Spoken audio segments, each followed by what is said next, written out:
Hello friends, welcome to Intellect Medicos, Learning Made Easy.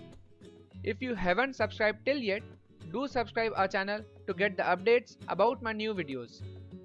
So, today we will discuss about ECG. This is by far the most important topic for all the medicos. Sometimes you get confused after seeing the ECG, for example like this, and you think, is this normal? Should I call the cardiologist? So, in today's video, I'll try to make ECG very simple in only 10 steps. And in the end, you'll be able to diagnose majority of heart rhythms on your own. So let's start. ECG or electrocardiogram. It is the graphical representation of electrical activity going on in the heart. Now how to read an ECG in just 10 steps. Before that, we need to check the calibration or speed of the machine, which is normally set at 25 mm per second. In most of the books on ECG, first step is to calculate rate. But before calculating the rate, you should know whether the rhythm is regular or not.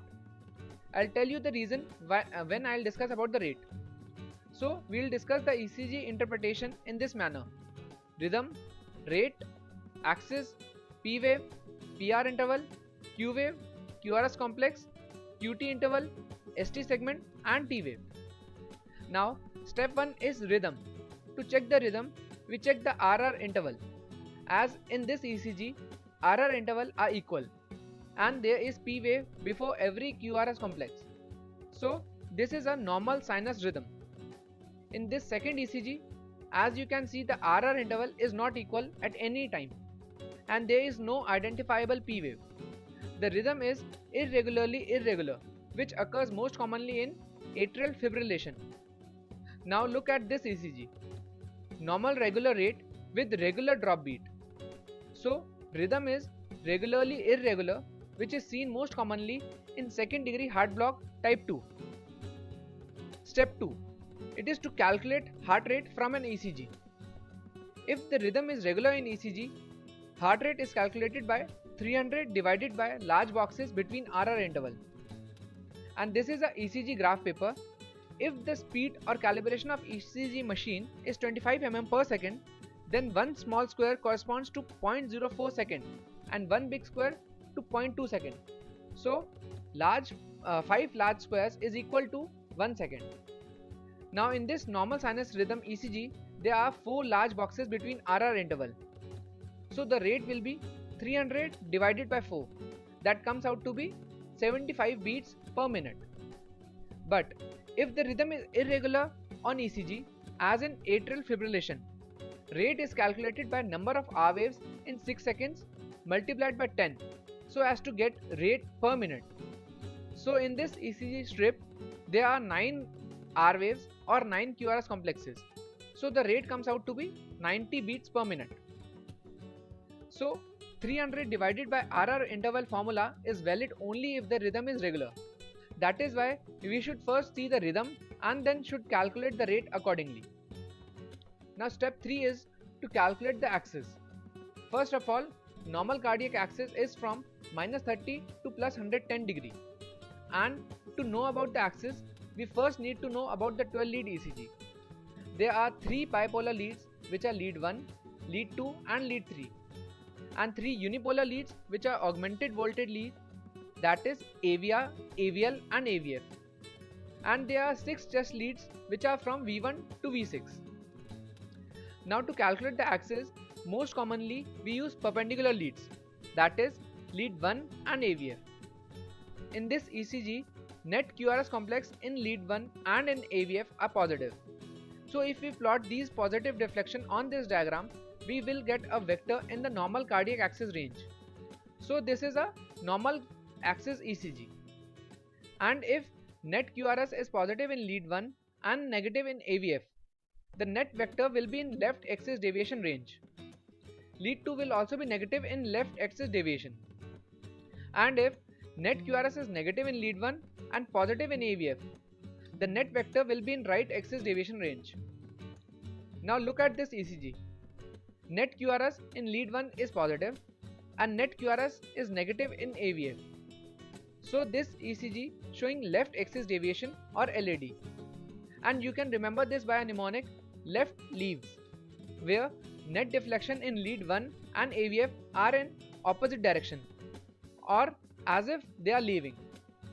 Whereas in this ECG, net QRS is negative in lead 1 and positive in AVF. So this is a right axis deviation, and you can remember this by a mnemonic right returns. Step 4 is P wave. So first of all, see whether P wave is present or not. If present, see the morphology. For P wave morphology, we'll look at lead 2 and V1. Height of normal P wave is less than 2.5 mm in limb leads and less than 1.5 mm in precordial leads, and the width should be less than 0.12 seconds. In this ECG, as you can see, in lead 1, P wave are tall and peaked. These are called as P pulmonale, which is seen in right atrial enlargement. And if P waves are bifid or have a notch in between, it is called as P mitral. Remember, M shape for mitral, which is seen in left atrial enlargement. Step 5 is PR interval. It is from the start of P wave to the start of Q wave. That is why some call it as PQ interval. Normally, it is 0.12 to 0.2 seconds, that is 3 to 5 small squares, and it is prolonged in AV blocks. Reduced in WPW syndrome, in which there is an accessory pathway which conducts impulses faster than the normal, producing shorter PR interval. And PR interval is depressed in pericarditis cases. Step 6, it is Q wave. It is called pathological if more than 2 small squares deep and usually indicate current or past MI. As you can see, deep Q waves in inferior leads 2, 3 and AVF. So this is ECG of old inferior wall MI. Step 7 is QRS complex. Normally it is 0.08 to 0.12 seconds, that is 2 to 3 small squares. It is widened in ventricular arrhythmias, which can be ventricular ectopic or ventricular tachycardia or ventricular fibrillation or any pathology below bundle of hairs. QRS is also widened in bundle branch blocks.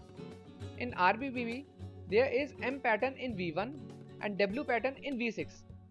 You can remember it with a mnemonic marrow, where double R is for RBB and M in V1, W in V6.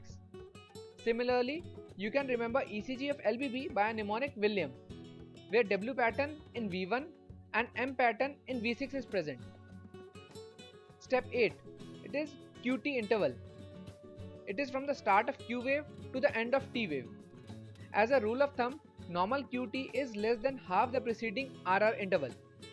An abnormally prolonged QT is associated with increased risk of ventricular arrhythmias, especially torsade de pointes. Step 9, ST segment. It is the flat isoelectric section of ECG between the end of S wave, that is the J point, and beginning of T wave. As in this ECG, you can see ST elevation, which could be commonly due to acute myocardial infarction or in pericarditis. If ST elevation is present in V1, V2, then it is septal wall MI. If in V3, V4, then anterior wall MI.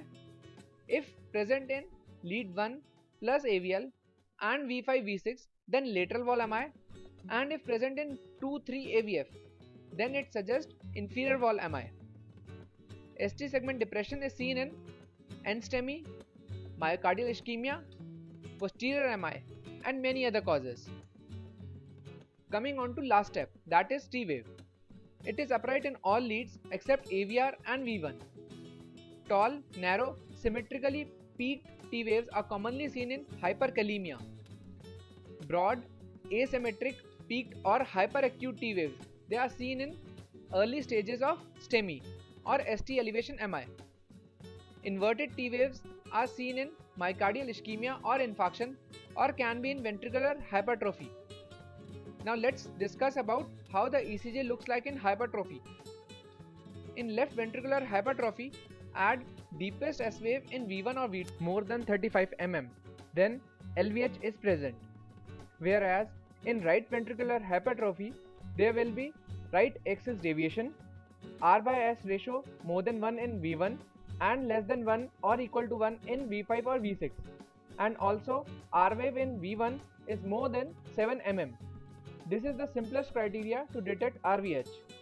So this is all about ECG. Always think of these 10 steps in this manner and you will be able to detect majority of arrhythmias very easily.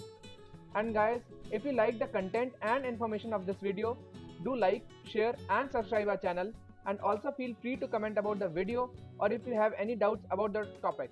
Thanks.